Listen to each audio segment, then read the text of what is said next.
Baik, kita usah ini jalan naik. Selamat pagi Dogiai, selamat pagi lembah kamu. Kita harus sapa alam dulu atau bagaimana? Ya itu bagian dari pembentukan manusia, bagus. Ya, jadi pemirsa, kali ini podcast kita beda di atas bukit gunung Togode.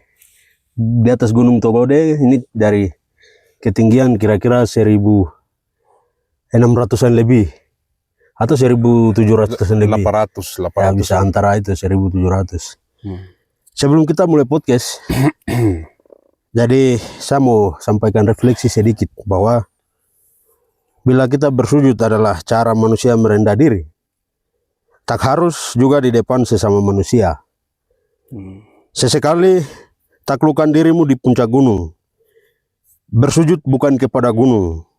Bersujudlah dan berbanggalah engkau telah melawan diri menaklukkan gunung. Di atas gunung ini ada apa saja ini? Dan sebelum kita bahas lebih dalam, bersama saya kali ini yang akan berbicara-bicara Pak atau Kakak Nathan. Selamat pagi Bung. Selamat pagi. Ini di antara kabut-kabut yang indah ini, kita akan berbincang seputar pariwisata, antropologi pariwisata. Nah, Bung, mungkin bisa jelaskan kira-kira antropologi pariwisata itu bagaimana? Dan kira-kira di situ apa saja yang harus disiapkan oleh orang-orang yang punya tempat di situ? Baik, selamat pagi dan terima kasih di perjumpaan yang bahagia sekali karena di atas bukit, ya bukit atau gunung lah, ini gunung. Ya, Gunung Togode. Jadi kalau antropologi pariwisata itu salah satu ilmu, cabang ilmu dari antropologi. Ya. Terus ilmu ini kenapa dijadikan ilmu? Karena ada para ahli antropolog, mereka melihat ada perkembangan kebudayaan yang dialami oleh manusia di belahan bumi itu terbagi dalam beberapa fase dan juga beberapa perubahan. Nah, terutama seperti saudara-saudara manusia yang ada di bagian belahan bumi Eropa, mereka tuh sudah terlepas dari belenggu penjajahan, terus kebudayaan mereka sudah kebudayaan kontemporer begitu. Kontemporer artinya sudah mulai berkembang. Mereka melupakan kehidupan yang masa lalu begitu. Jadi mereka akan mengakui segala perubahan-perubahan itu terjadi mereka akan menerima perubahan-perubahan yang baru. Sedangkan perubahan kehidupan kebudayaan yang lama itu mereka lupakan begitu. Apakah orang Papua juga mengalami loncatan kebudayaan? Ya benar, begitu ada kontak antara orang Eropa dengan kehidupan orang Papua itu terjadi adaptasi budaya atau pertukaran budaya. Seperti contoh ada sistem kepercayaan agama yang dulunya orang Papua masih percaya dalam konteks pemikiran animisme terhadap roh-roh, terus benda-benda itu mulai digantikan dengan kepercayaan Yesus Kristus yang terdoktrin di dalam berbagai dogma-dogma agama begitu, sehingga orang Papua mulai menerima. Hal ini pula terjadi di dalam dunia antropologi pariwisata. Ada perkembangan kebudayaan yang terjadi di kehidupan orang Papua itu sendiri.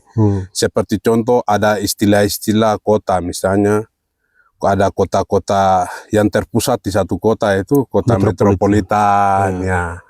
Nah, sekarang misalnya kalau di Dogia ini mau dikemas dalam konteks kota peradaban kebudayaan, berarti itu sudah mulai, itu masuk dalam satu aspek antropologi kebudayaan pariwisata.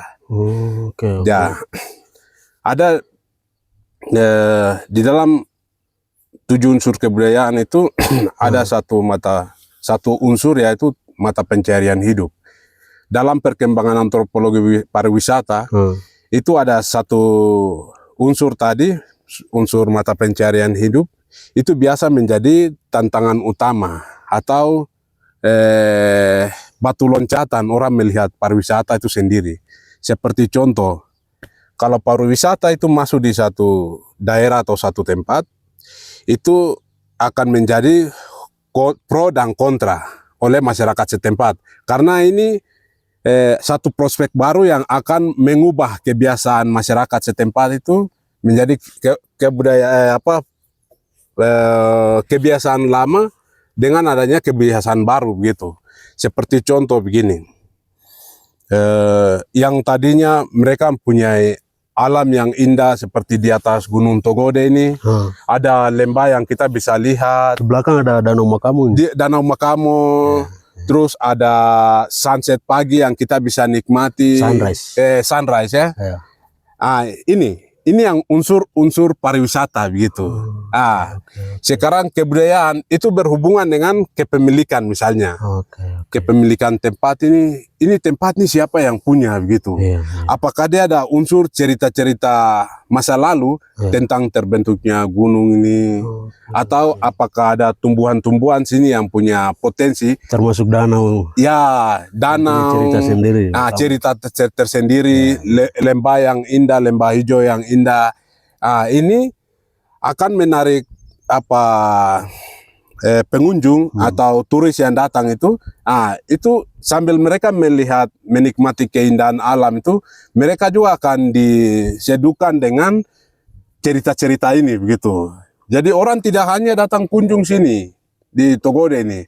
Termasuk dengan pangan lokal kalau disediakan. Benar sekali. Itu yang saya tadi bilang, ada loncatan perubahan kebiasaan hidup itu. Jadi kalau di sini orang ada bikin kopi menemani disiapkan, terus ada pondok-pondok kecil itu. Pondok-pondok kecil dibangun di sekeliling ini. Terus ada mama-mama yang bakar ubi yeponota di sini. Terus ada buah-buahan yang dijual. Jadi orang tidak lagi berpikir saya harus belanja barang baru naik, tidak. Tapi orang di sini bagaimana kreatif. Kreatif. Lalu barter jasa di sini. Orang menyediakan jasa begitu. Jadi yang tadinya masyarakat dia kehilangan ruang mata pencarian hidup misalnya karena perubahan pemerintah bangun gedung, terus mereka menjadi petani yang tidak cocok tanam dan lain-lain. Unsur pariwisata salah satu peluang. Dia membuka mata pencarian hidup masyarakat setempat itu dengan adanya turis yang masuk. Adanya turis dari mancanegara. Betul, dari mancanegara maupun nasional. Jadi para pendaki gunung, penikmat alam, itu mereka selalu mencari hidup dan suasana yang seperti ini tuh. Bagi mereka itu ukuran seperti membayar pajak atau membeli barang-barang itu bukan ukuran. Tapi bagaimana menikmati keindahan alam, panorama-panorama yang sudah ada, udara yang segar. Bagi mereka itu ini di tempatnya mereka di dunia yang kebudayaan yang sudah maju tuh, mereka tidak akan dapat suasana yang seperti ini begitu. Itu. Jadi banyak-banyak unsur. Apakah di wilayah Mewodide atau tanah air Mew ini, ini apakah ada misalnya di Kabupaten Paniai, Deya atau Dogiai, pemerintahnya mengelola antropologi pariwisata ini atau tidak? Atau apakah di Dogiai sendiri ini ada atau tidak yang kemudian bisa digarap atau orang bisa datang kunjungi? Menurut pengamatan saya itu, saya lihat orang masih berpemahaman terhadap antropologinya begitu. Masih memandang gunung sebagai tempat keramat atau sakral, gunung sebagai bagian dari identitas kehidupannya.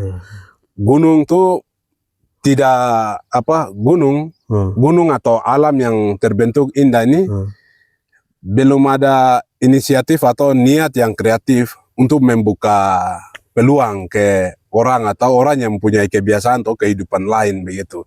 Jadi sifatnya itu masih perawan dan masih tinggal begitu saja. Kalau ini kan kita bisa seperti contoh, kita bikin paket wisata contoh.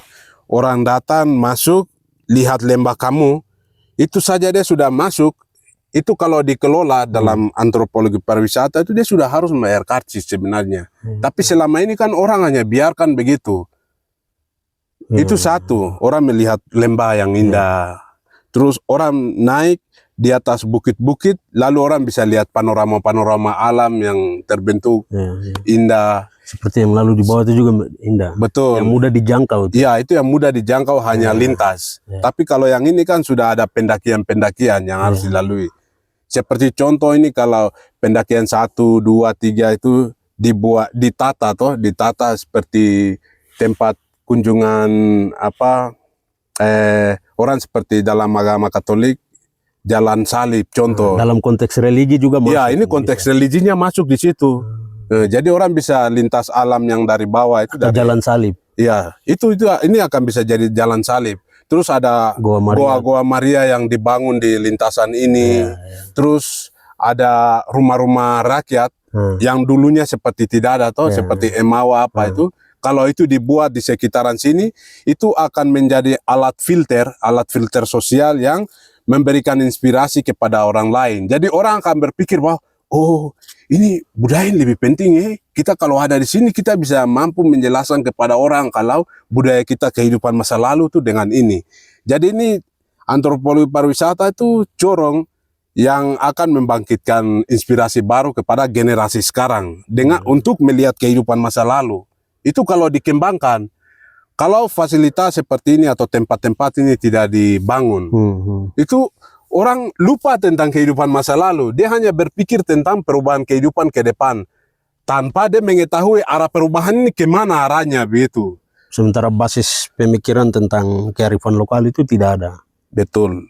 Yang bisa mengingatkan secara langsung di depan mata adalah itu yang kita istilahkan antropologi pariwisata. Itu peluang-peluang yang kita bisa bilang tuh dia adaptasi perubahan masa lalu dengan perubahan masa kini itu kita bisa lihat dengan antropologi pariwisata sendiri. Kalau pembangunan sekarang di Papua pada umumnya dan khusus di Mepago ini saya lihat macam kebudayaan itu hanya pelengkap saja saat momen-momen tertentu, event-event tertentu, dan hasil kreativitas masyarakat adat setempat itu juga jarang sekali jadikan sebagai tempat-tempat pengunjung untuk orang dari luar. Nah, kalau begini nih bagaimana? Kalau dalam tindakan antropologi pariwisata. Yang pertama itu kan kalau kita kenal Lembah Kamu nih, ini orang biasa istilahkan juga tuh lembah leluhur atau lembah agung begitu. Jadi ada satu pusat peradaban di masa lalu yang pernah ada terjadi begitu di sini. Hanya pernyataan seperti ini saya itu daya tarik pariwisata dia sudah masuk begitu pintu pariwisata. Itu yang pertama. Yang kedua, mesti ada pemahaman bersama dengan masyarakat tentang perubahan kehidupan masa lalu, terus dengan kehidupan masa depan dengan program-program yang konkret begitu. Jadi tempat yang seperti ini tuh bisa dikelola oleh masyarakat setempat. Menjadi komoditi budaya setempat, didukung juga bisa dengan pemerintah gitu. Kalau kolaborasi kedua unsur ini, kedua kelompok sosial itu akan lebih bagus. Terus yang ketiga, mau tidak mau, masyarakat setempat sini itu mesti bersedia ada transfer pengetahuan akan terjadi, transfer mata pencarian hidup terjadi, terus perubahan-perubahan kebiasaan itu terjadi. Ini harus masyarakat setempat harus siap terima gitu di setempat. Kalau kita lihat konteks pariwisata sekarang kan orang kadang kenal bilang ini ada suasana yang tidak aman, nyaman gitu. Yang seperti ini faktor keamanan itu masyarakat setempat itu mereka menjadi keamanan lokal begitu. Kalau antropologi pariwisata ditata dengan baik. Betul sekali. Mereka jadi keamanan lokal di situ. Jadi segala sesuatu yang berhubungan dengan tempatnya mereka, itu kita tidak tanpa intervensi, kita tidak mengubah menurut versi kemajuan perubahan yang sekarang, tetapi kita kelola dalam konteks budaya begitu. Jadi masyarakat mereka punya pikiran, mereka punya pengetahuan, mereka punya perubahan gitu. Jadi kita hanya menopang. Betul. Yang salah satu keuntungan untuk pemerintah kalau intervensi pemerintah masuk itu pemerintah seperti di Dogea ini kan untuk menghasilkan PAD itu pemerintah kadang susah dan bahkan tidak ada. Antropologi pariwisata itu menawarkan. Iya, dia akan menawarkan konsep-konsep begitu untuk pemerintah. Kamu punya bagian, kamu dapat PAD dengan fasilitas yang kamu kamu bangun. Mengelola wisata alamnya. Betul. Danau sebelah. Ya, danau. Tidak kelihatan ya, kabut jadi. Ya. Mungkin sebentar sedikit kelihatan ini. Ya. Jadi begitu, ada unsur-unsur baru dengan unsur lama. Terus mata pencarian hidup. Terus yang berikut itu dia akan ada perubahan-perubahan teknologi misalnya. Seperti contoh, masyarakat yang dari luar itu, kalau tempat-tempat wisata itu kita bangun dengan seng, itu daya tarik orang tidak terlalu terima begitu. Tapi sini kalau teknologi tradisional yang kita pakai, misalnya kita bangun rumah-rumah itu dengan ada ilalang, terus kayu-kayu yang punya cerita-cerita masa lalu, ada di dalam ukiran-ukiran, terus ada foto-foto yang kita ini untuk mengingatkan kehidupan masa lalu di kehidupan lembah kamu ini. Yang unsur itu unsur-unsur. Apalagi kalau dalam konteks pariwisata yang dikelola oleh generasi milenial, spot-spot fotonya ditata. Betul. Selain spot foto apa lagi? Di sini itu kan kalau dalam perkembangan ilmu sekarang itu kan ada fotografer. Orang biasa bilang Papuan foto kan. Karena itu bisa ditempatkan di sini. Betul. Terus orang kalau misalnya mau bikin video-video pendek atau bagaimana, ya ini orang bisa pakai untuk wawancara hal-hal tertentu, gitu. Itu akan lebih jauh menarik ya. Akan menarik pengunjung. Jadi istilahnya, kok saya belum pergi ke Deyai untuk lihat Danau Tigi dan Danau Paniai, kok singgah di sini dulu begitu. Jadi ini menjadi dulu. Ya, nikmati pintu masuknya. Betul sekali. Tapi siapa yang bertanggung jawab untuk melakukan memberikan pemahaman kepada masyarakat, atau kesadaran masyarakat sudah ada, tinggal disampaikan. Ini kira-kira kiat-kiatnya bagaimana ini agar pesan-pesan ini berada di masyarakat dan bisa dikembangkan. Yang pertama itu kalau kita bercerita tentang seperti cerita sejarah masa lalu dalam kehidupan masyarakat, mereka akan memberitahukan tempat-tempat mana yang bisa dikunjung, tempat mana yang sakral. Ya, mana yang sakral itu. Biasa dalam antropologi perkotaan tuh kita melihat untuk membangun sesuatu tuh kita jangan mengganggu tempat-tempat yang memiliki cerita-cerita masa lalu yang seperti ini, begitu. Kalau masyarakat tuh mereka mencerita kepada kita bahwa tempat ini tuh dulu anak-anak biasa datang berkunjung saat libur atau mau menikmati alam, terus ada kehidupan masa lalu cerita tentang ini tuh ada alam ini dia memberikan kenyamanan atau dia memberikan kenyamanan lah. Ini bisa dikunjung apa semua seperti itu. Itu celah-celah sebenarnya. Potensi yang ada di dalam kehidupan masyarakat itu dia akan menyetujui kalau tempat ini bisa jadi spot wisata, atau tempat-tempat wisata begitu. Kalau memang tempat ini dia punya cerita yang kurang baik, itu masyarakat akan memberikan, kamu jangan ke tempat itu. Tempat itu kalau kau berkunjung misalnya itu ada madouka atau ada apakah seperti itu. Dan cerita-cerita ini tuh menjadi modal sebenarnya, modal untuk kita maju atau kita mundur seperti itu. Dinas pariwisata ini kemana? Kalau dinas pariwisata misalnya kalau pemerintah yang mau bangun toh dan punya ini, ya pemerintah datangi orang yang punya gunung ini, wilayah tempat ini, dari tempat jalan raya sampai di Togode ini, siapa yang punya gitu. Kita datangi mereka lalu mencerita. Minta cerita. Kita minta cerita dari ke mereka. Tidak langsung tabrak. Tidak bisa. Jangan pemerintah menganggap kalau ini wilayah kekuasaan jadi masuk. Tidak bisa. Bung, kita gunung-gunung seperti Kartens apa ini kalau investasi masuk ini karena potensi emas di atas ini bisa bongkar habis, dan pariwisata antropologi yang kita bicara ini sia-sia nanti. Tapi itu terlalu besar lah.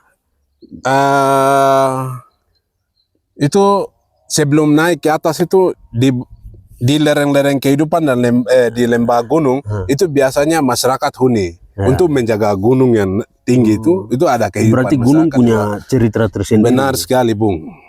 Itu bukan hanya bentuk gunung itu terbentuk bukan karena bebatuan dan tanah yang ada di dalam, bukan, tapi ada cerita yang hidup, jadi menyimbolkan gitu.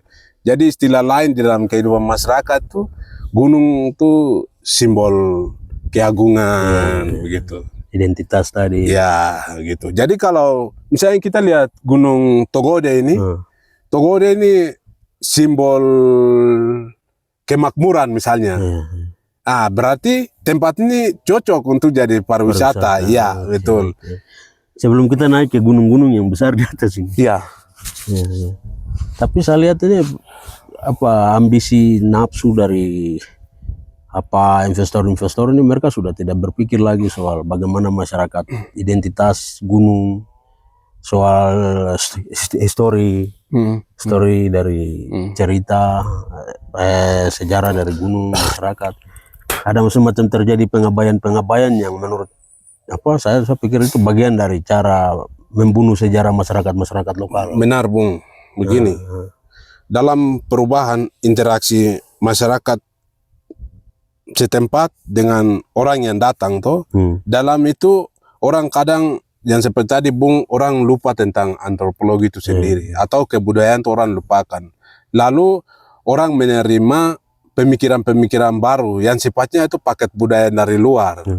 Seperti contoh, investor mau masuk, itu orang selalu menganggap bahwa bupati atau gubernur punya kewenangan penuh begitu. Padahal tidak. Yang punya kewenangan penuh itu orang yang punya tanah, gunung, cerita tentang gunung, simbol identitas dia terbentuk karena alam yang ada gitu.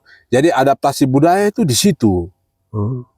Nah, ini yang orang biasa istilahkan itu saya ada karena alam, alam ada karena saya begitu. Sekarang dalam konteks ini kita mau kelola alam seperti bagaimana?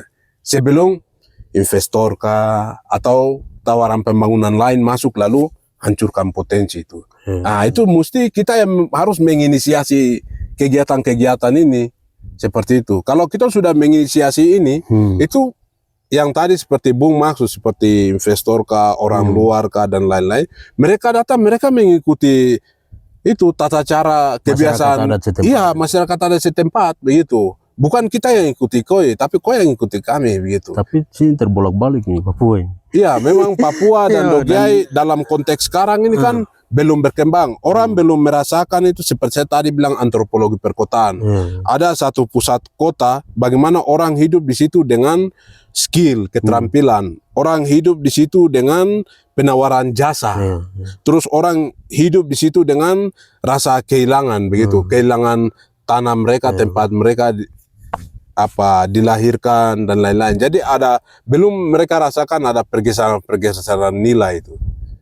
Seperti sekarang tempat ini, kalau ada pergeseran dari arah Monemani, Mawa, lalu ada ke arah Togode, ini tempat ini cenderung dia akan bisa masyarakat setempat terima juga begitu. Kita sudah kehilangan tanah, tempat mata pencarian hidup dan lain-lain, jadi kita mulai berpikir dengan perubahan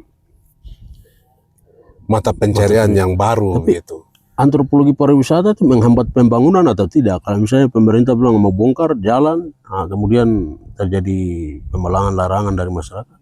Kan selama ini diperhadapkan dengan kekerasan harusnya tidak seperti itu, Bung.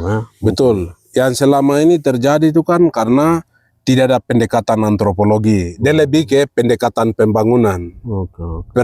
Pendekatan pembangunan kapitalis begitu. Jadi pemerintah mulai hitung proyeknya dia ambil proyek pemanfaatan, terus dia mulai membongkar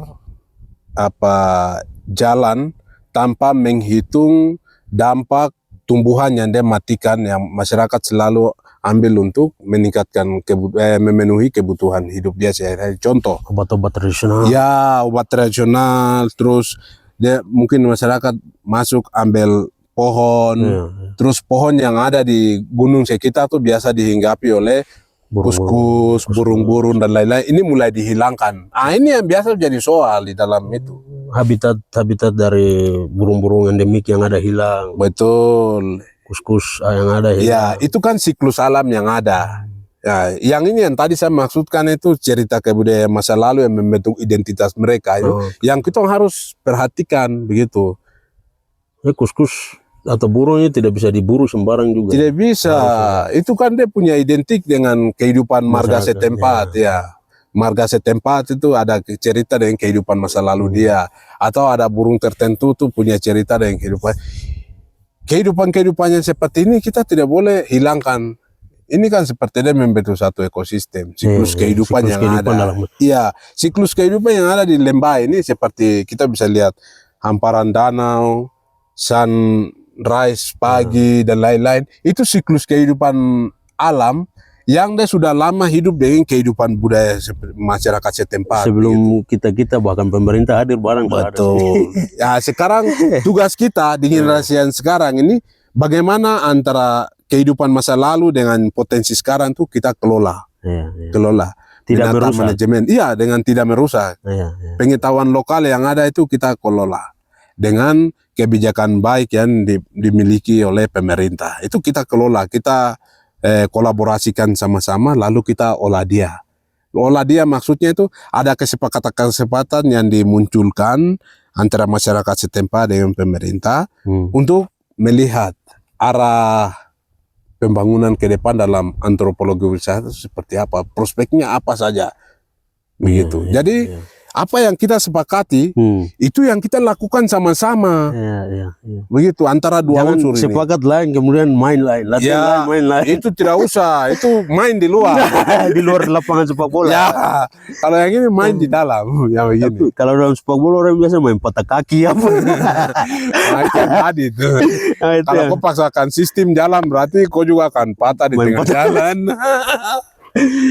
Jadi ini semakin menarik ini perbincangan kami. Jadi kami ini suasananya dingin saat ini. Kita saat sedikit lagi mungkin kita akan putar teh, lalu teh kopi Monemani. Kopi Monemani yang menjadi cerita di Lembah Kamu Besar ini. Dan dia pernah berdasarkan cerita dari pemilik kopi sendiri, bahkan pekerja-pekerja yang kami temui beberapa waktu lalu itu, mereka bilang kalau kopi Monemani itu terbaik nomor 2 di dunia. Nah itu bisa salah satu unsur di tempat ini begitu. Jadi menjadi ciri khas. Jadi yang tadinya orang jarang datang ke kunjungi pabrik untuk beli kopi misalnya, atau pedagang-pedagang Sulawesi Jawa yang jual, itu kita bisa batasi begitu. Kalau kau mau beli kopi, itu kau coba cek di tempat di Togode di atas begitu. Jadi dalam paket-paket wisata itu, ini dia bisa dijual oleh masyarakat setempat begitu. Selain seperti misalnya cerita yang tadi itu ada anak-anak pemuda ini olah menjadi buku contoh. Terus untuk informasi pengetahuan. Terus untuk ekonominya itu ada ubi tadi yang dikelola misalnya jadi kerupuk, buah-buahan tadi sudah dalam kemasan-kemasan yang indah, unik. Terus kopi yang terkenal nomor 2 di dunia ini bisa jadi salah satu ajang wisata di sini gitu. Jadi orang datang berkunjung, saya kalau mau dapat barang ini saya harus ke Togode. Selain saya menikmati sunrise, keindahan alam Makamu, lembah, itu saya bisa dapat ini begitu. Jadi banyak unsur, Bung, banyak unsur di sini. Tapi unsur ini seperti emas yang dibuang di jalan raya, tapi orang tidak lihat. Surga yang terlantar. Itu sudah penuh misteri. Itu. Ya sekarang siapa yang mau memulai?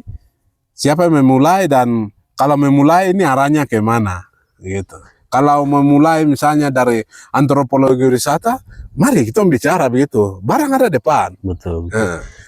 Jadi dalam puisi-puisi orang biasa bilang surga yang terlantar, penuh misteri. Itu sebenarnya ada di sekitaran kita yang kita bisa garap untuk wujud nyatakan dia. Kemudian macam misalnya orang bilang dingin tembus hingga ke sumsum. Ini kami sedang rasakan ini. Bung rasakan tidak bisa dingin sih. Itu.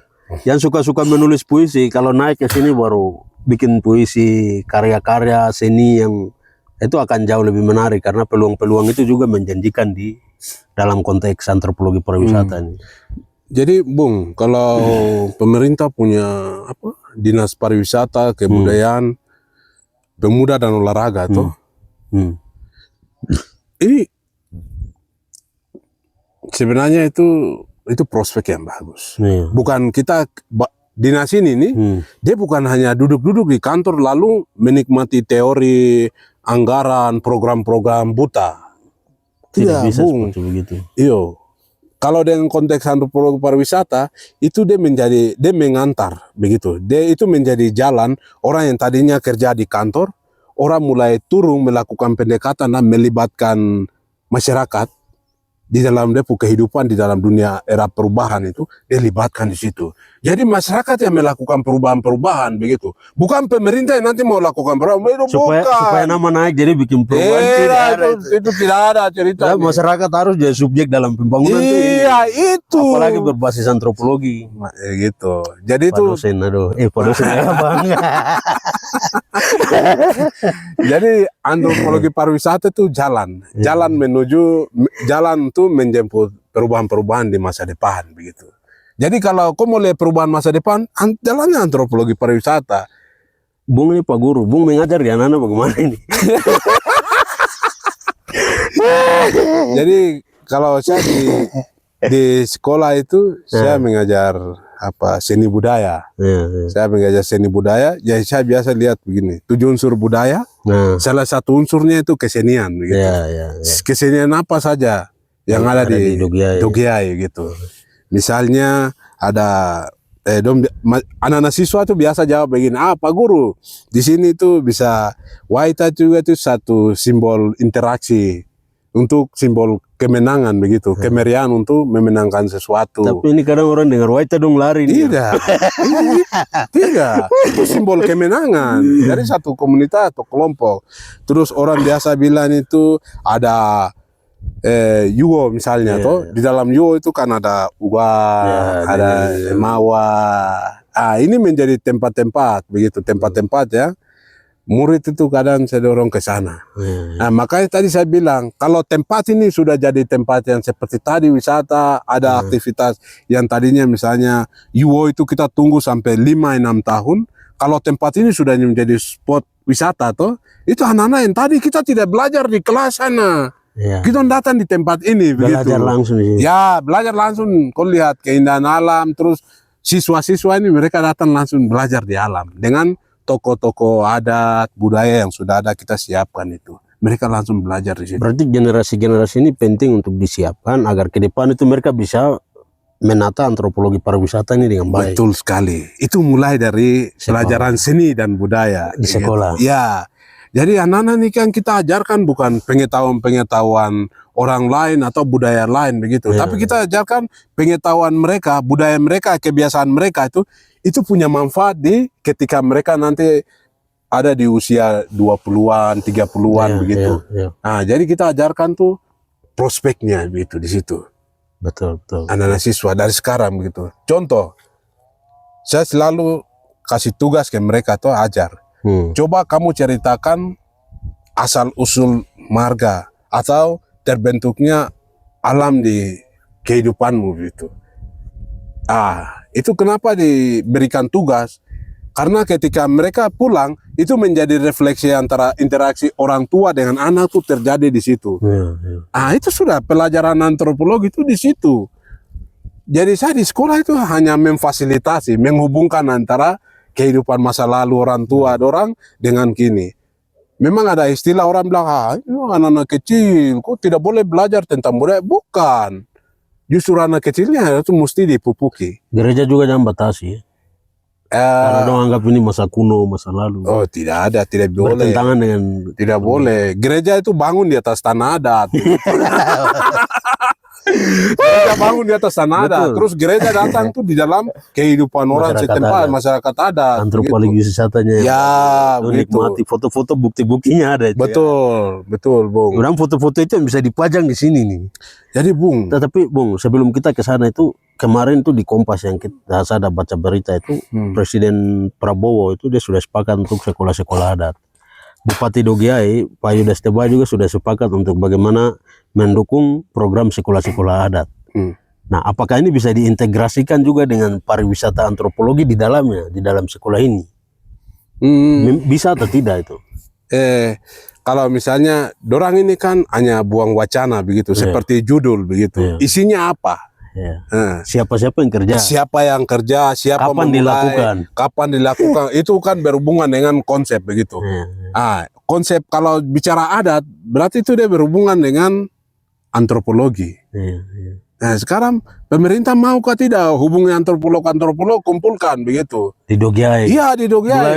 Iya, mau kah tidak begitu? Kalau mau ya kita mulai, kita bikin. Itu kan simbol kemenangan.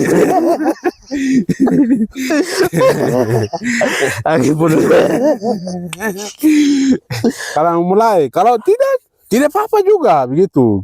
Kita akan sama-sama alami begitu, baik buruknya. Nah, gitu. Jadi saya melihat itu kalau memang kebijakan presiden, bupati sudah ada begitu, kita penawaran konsep. Konsepnya sudah ada, tinggal eksekusi saja. Benar. Tanggal berapa main? Begitu. Benar, begitu. Kok mau bikin sekolah adat? Sekolah adat itu tidak bisa dimulai oleh orang-orang lain, tidak bisa. Dari rakyat itu sendiri. Iya, dari rakyat. Dengan ilmu rakyat. Ilmu rakyat apa? Ilmu antropologi. Tidak bisa orang administrasi atau apa begitu kok datang mau. Nanti terpleset, kaki kesleo. Tidak bisa naik gunung lagi. Tidak bisa, begitu.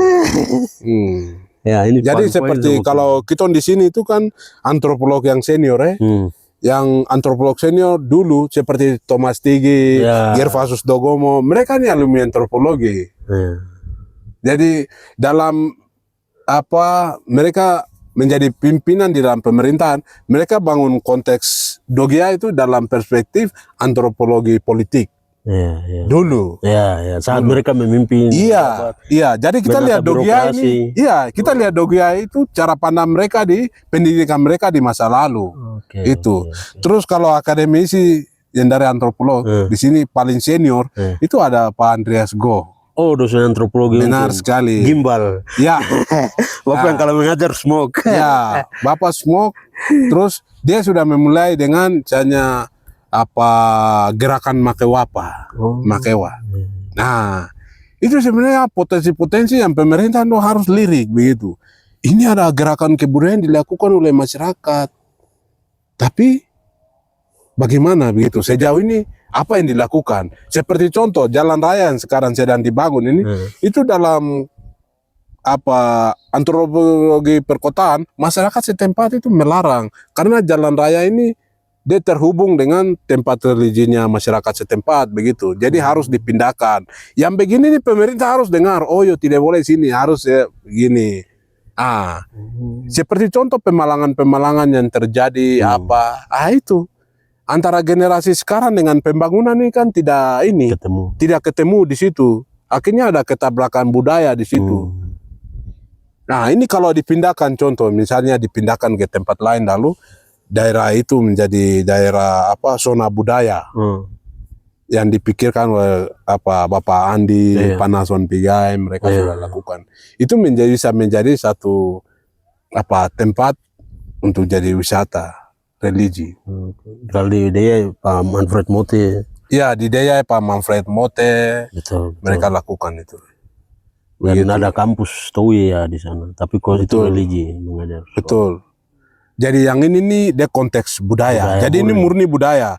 Misalnya contoh seperti kita di sini kan punya komunitas Bunani, yang orang hidup tidak menolak dengan segala teknologi modern atau perubahan-perubahan budaya modern yang masuk dalam komunitas mereka. Mereka tolak begitu.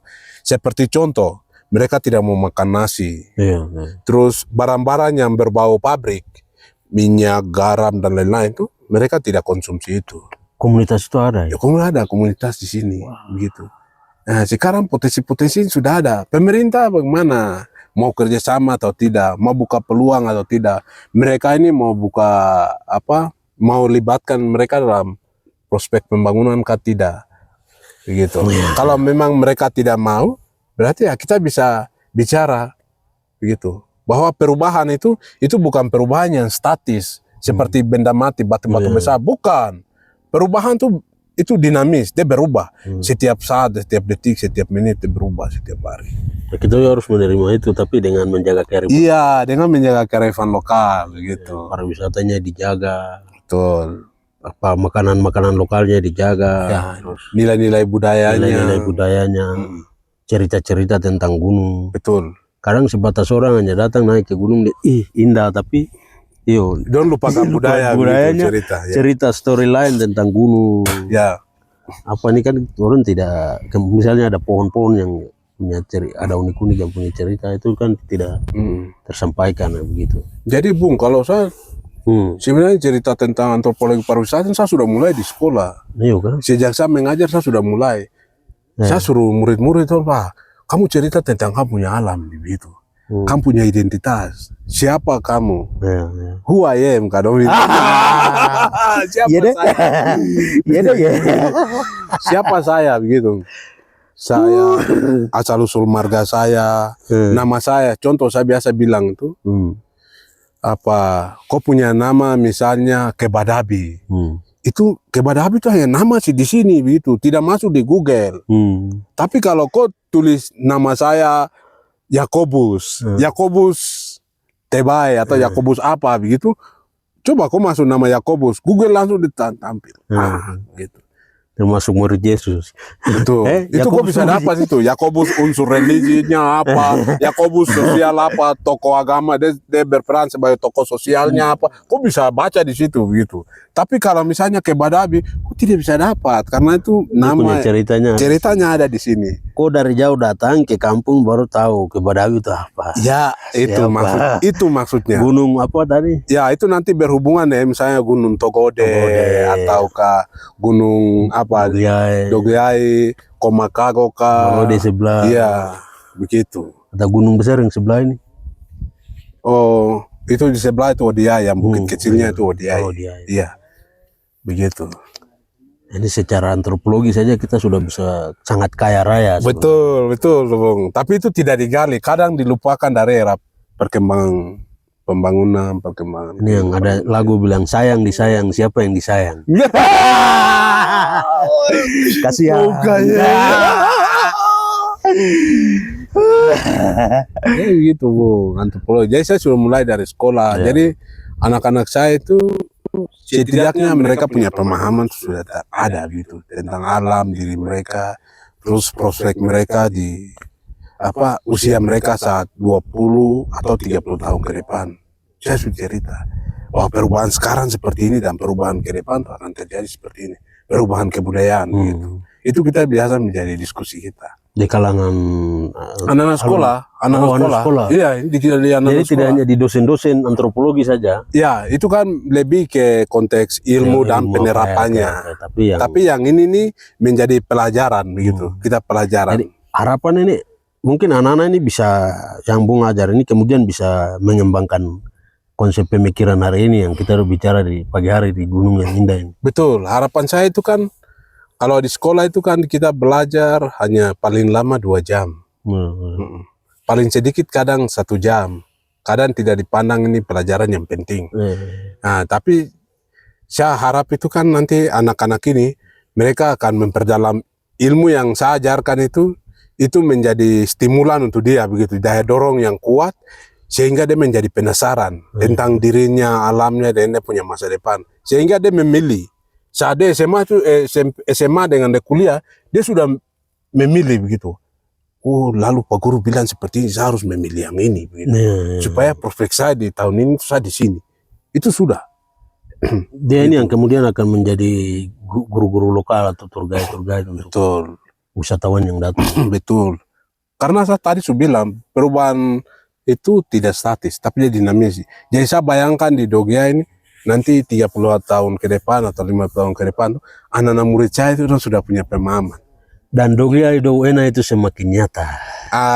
Melalui antropologi pariwisata.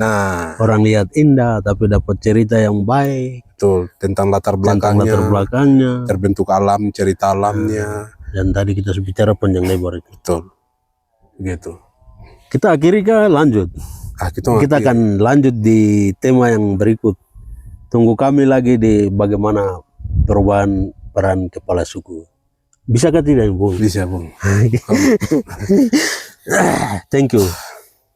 Sip. Makasih. Aman naik. Mana?